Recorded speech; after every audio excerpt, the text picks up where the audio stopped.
anything worse than dating? Really? It has to be the worst thing in the world. I mean, sure, there's probably tons of things that are actually legitimately or literally worse than dating. Famine, genocide, Stephen Harper in his sweater vests, skullduggery, fat kids with diabetes, marshmallow vodka. There's tons of shit that's actually legitimately worse than dating. But it's still pretty shitty. Oh, giving up your soul to someone just to find out that they're a fucking douchebag? Side note.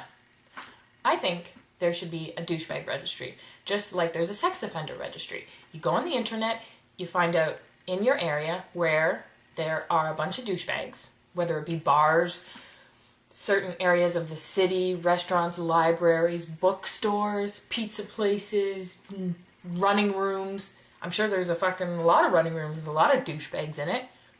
And you stay away from those places. You can stay away from their and their faux hawks and their loose women and their chicks without any brains and their Jersey Shore. Actually, no. I love the Jersey Shore. I may be a smart woman, but God knows that I love those goddamn Oompa Loompas. So, while I may not have taken anyone to go see The Passion of the Christ and then cried the whole way through, which pretty much has to be the worst date on the planet, I've had my share of fucking assholes. So here, in no particular order, is my dating history.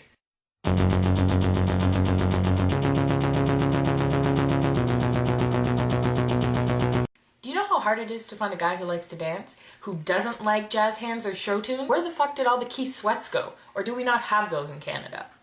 I don't care if you do the white man's overbite, the sprinkler, the running man. In fact, I would actually hope that you actually do the running man. Or even if you just sway dreamily like you're listening to Desperado, at least you'd be fucking moving. Because there is honestly nothing worse than being with the one dude who's standing at the back of the bar in khakis talking to the only other guy in the entire place who knows about computer processors or something fucking equally lame. And then he has to leave early to catch his bus.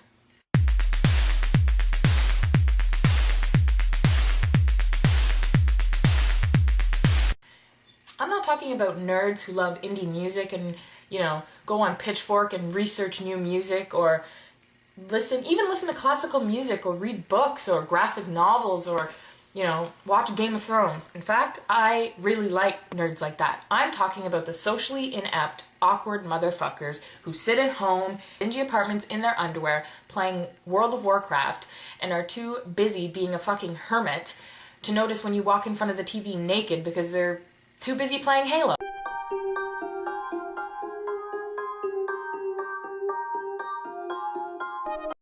There's nothing worse in this world than a man who agrees to everything that you say. Okay, genocide's worse, and again, the plague and animals dressed up as humans. Those are all worse than yes men. But really? What's wrong with being a devil's advocate? Where did the art of debating go? Do you have a brain? If you do, please show it to me. I like a dude who can play devil's advocate. And snakes and ladders. And maybe Hungry Hungry Hippos.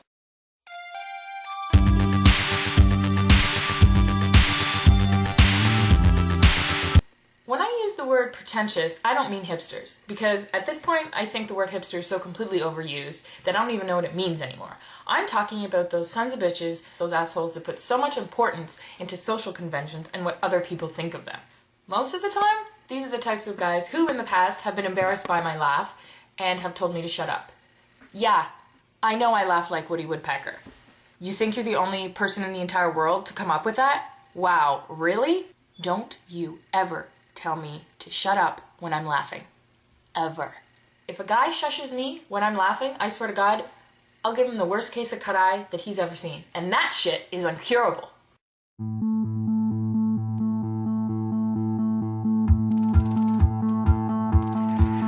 I know everyone's got issues. I know I have mine, you have yours. No one's perfect. We're all human. Unless you're a cyborg and you don't have a heart.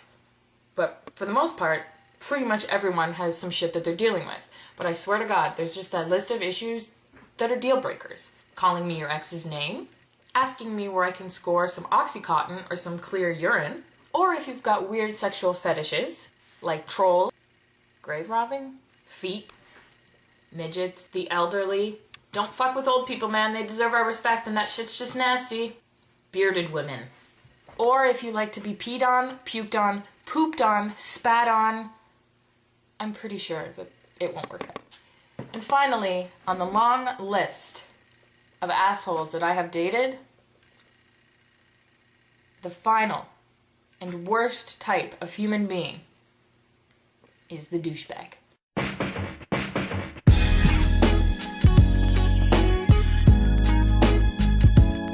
Not long ago, my dad and I were at McDonald's. And I know, listen to the story before you judge me, okay? Because, you know, nothing beats a quarter pounder with cheese when you're hungover. I don't care what you say. He idly wondered why all of the dudes that I've ever dated were the biggest controlling assholes one could ever encounter. And you know what I said? It's because they were funny. They were pretty boys. And that's exactly what a douchebag is. A faux-hawked, funny, witty, charming douchebag who reels you in with their self-deprecatory humor. You know what? I fall for these alpha male jerk-offs who drag me in with their witty banter, and then 2 years later, I'm the one washing their underwear in the sink, quietly whispering to myself, "Who's laughing?"